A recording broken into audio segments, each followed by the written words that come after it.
Guten Morgen, liebe Leute. Okay, Cowboy. Oder ein bisschen haserige oder raue Stimme. Es brandig bis zum Gehen nicht mehr. Ich bin lebendurscht. Und jetzt da hat die Hose ins Vorzimmer zum Kühlschrank, weil im Kühlschrank liegt mein Brandbekämpfungsmittel. Dann machen wir mal auf in den Kühlschrank. Geschissen.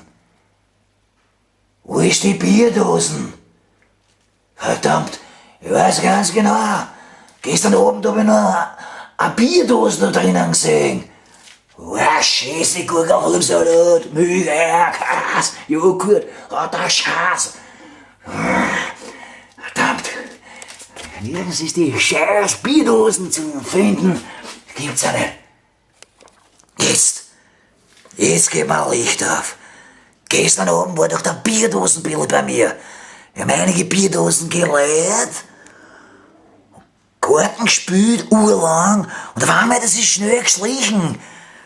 Die Gritzen.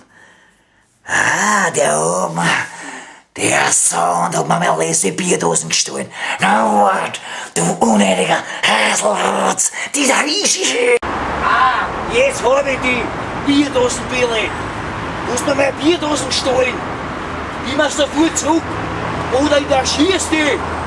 Das ist deine. Stell dich nicht so deppert. Gib mir die Bierdosen zurück. Das Oder ich zieh meine Waffen.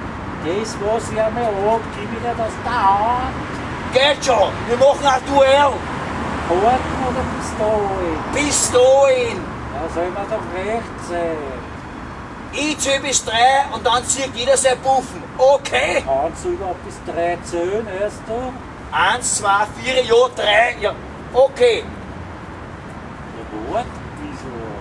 Streng nach den englischen Regeln. Ja? Weißt du, was du bist, Bierdosenbille? Geht schon. Okay. Miteinander. 1, 2, 3. Hey! Ich hab